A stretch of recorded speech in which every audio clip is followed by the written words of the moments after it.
The best diet for when you have low testosterone levels. This video, I'll be doing my weekly meal prep and you guys can follow along. If you got low testosterone, you can follow this diet. For the meat, I'm gonna be doing top sirloin steaks, which is actually a really expensive diet, but all red meat has the most vitamins. So here we go, I'm just cooking up my steak and I'm just flattening it out, getting it ready. I already cut the steak, it's already ready to get cooked up, and I put some teriyaki on it with some ground ginger. Here's me preheating the oven to 370 degrees Fahrenheit. And then here's me getting the asparagus ready. I'm just putting it into a plastic baggie, dumping a bunch of olive oil on it, and then just shaking it up. And then here's a good way to wash your potatoes without actually really touching it. You just put it all in a bowl and then just get the hot water running, and then you just let the water just flow onto the potatoes, and then you just kind of flip them in between. If you do it this way, then you can walk around your kitchen and get other stuff done while the potatoes are just being cleaned on their own. Really, all you got to do is just flip it. While the potatoes get cleaned up, I just dumped some broccoli into the veggie tray thing for my rice cooker, and then I got 2 cups of rice.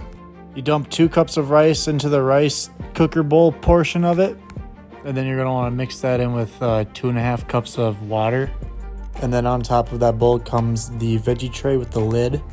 Here I'm just dumping the carrots and the asparagus onto individual pans for them to both go in the oven. And now the potatoes are done being cleaned, so now I'm just cutting them up into slices like this. Same thing for the sweet potatoes, throw them into a bag, pour a bunch of olive oil in it, and then you can add in a bunch of cinnamon as well. Dump this on your pan as well, and then just get it all into the oven. Set it up for 17 minutes, and then we're gonna hit the cook button on our rice cooker. Now we're gonna cook the pasta. Just fill up a big bowl halfway with water, and then just get it on medium heat. And by this time, the steak should be close to done. I'm just mixing it around with the gripper tool.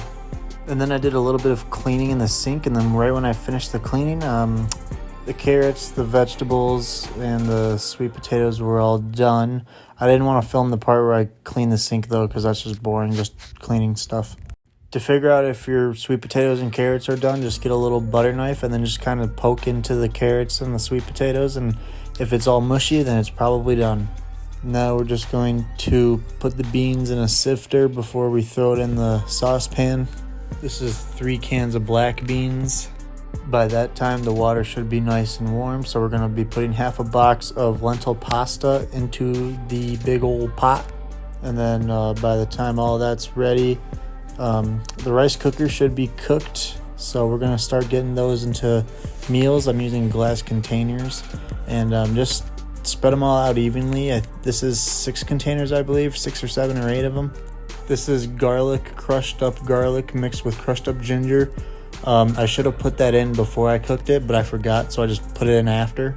And then I'm just scooping the rice into each container. Just try to make it as even as possible. I'm not gonna measure it out and be all 100% with each meal. I just kind of throw it in and call it good, as long as it looks like it's even Steven.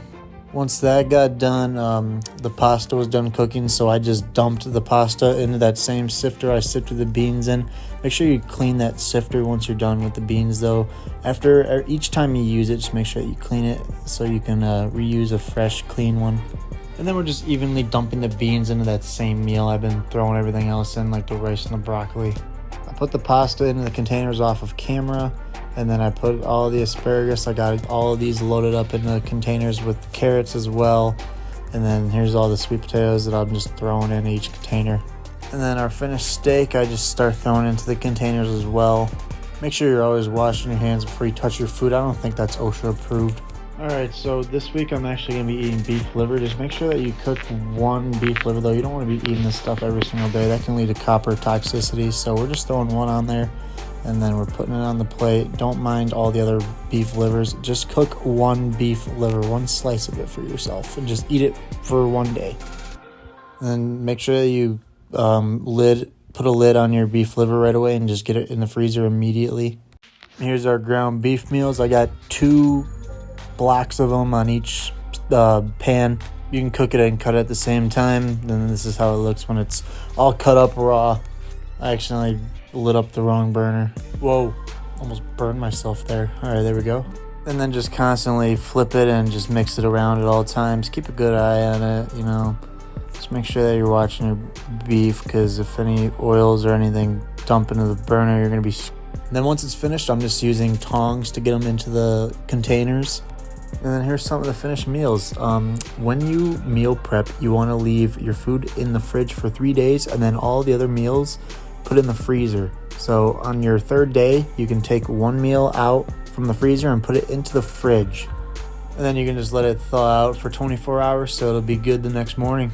Thanks for watching this video. Make sure you subscribe to watch more fitness content, tips, and advice that I'm going to be giving you.